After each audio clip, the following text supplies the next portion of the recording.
I love seeing the light in somebody's eyes when they really hear and they haven't heard for so long. I just love being able to see people very excited about hearing better. We never forget our fallen. I'm Bill Reynolds. I'm Director of Veterans Affairs. I write stories of our local veterans. I interview them, I collect their photographs. I knew that my efforts here were never in vain. And now we're shifting gears to do a video series so that you can meet these veterans up close and personal. Some shrapnel came into my lower left leg. It fractured my fibula in 7 places.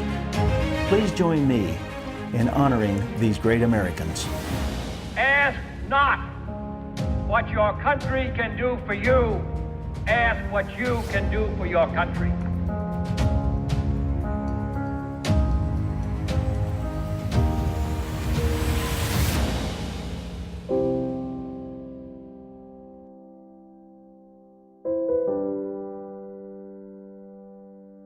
It's beautiful. That's really great. Gordon Rogers endured tragedy as a child. At a young age, Gordon was orphaned. My parents passed away when I was 7. My brother was older than I, so he didn't go to the Masonic Home for Children. Gordon was raised in the home and eventually went to Covina High School. It was there during his junior year that he received his greeting letter from Uncle Sam. You are hereby inducted into the United States Armed Services. I decided that I'll finish high school in 3 years instead of 4, and I took night classes and summer classes to get the necessary credit so I could graduate from high school. And so he did. So I decided I'd be a Navy. I wanted to be a Navy cadet and try and be a pilot and all this sort of stuff, because my brother already was. I ended up qualifying for pilot and bombardier school. They're told, for instance, to begin taking evasive action 3 minutes off the enemy coast. Gordon ended up at bomber school in Midland, Texas. He had a rough time hitting targets. We'd take turns bombing this target. Well, I didn't make it. I called bombs away and the pilot whipped it up, but I was about 1.5 seconds, 2 seconds too soon. Instead of the bomb going, it went, and it went off into a farmer's field somewhere and scared the out of his cows. That's why I say I couldn't hit a bull in the ass with a bass fiddle. Every man in gunnery school must want to be a gunner. He wasn't surprised that it was back to gunnery school. I ended up being a tail gunner in B-24s flying over Germany. On one mission, a huge chunk of anti-aircraft flak blasted right into Gordon's turret, narrowly missing him.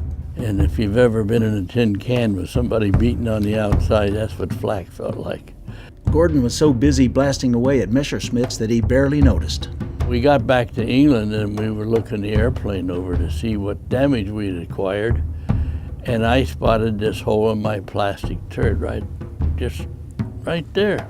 On another mission, Gordon's B-24 failed to drop its bombs, which made their bomber heavy and slow. I see this speck way off in the distance. Eye level 6 o'clock. I says, that's got to be an ME-262 with those 2 heavy objects under his wing. Soon an enemy aircraft was hot on their trail.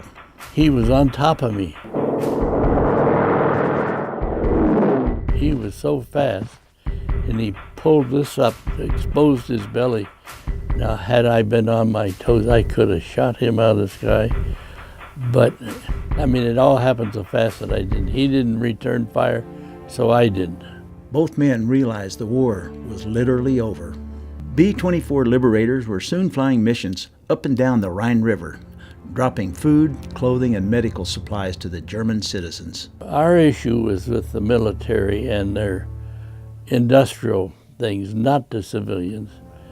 But unfortunately, and that's what makes me feel bad even today, that so many of them were expired as a result of our bombing, and they had no choice in anything.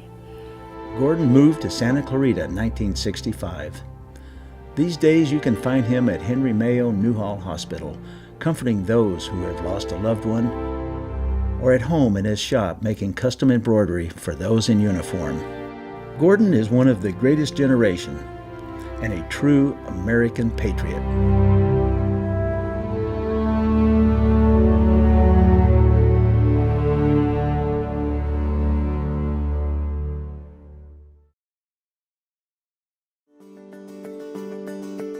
I love seeing the light in somebody's eyes when they really hear and they haven't heard for so long. I just love being able to see people very excited about hearing better.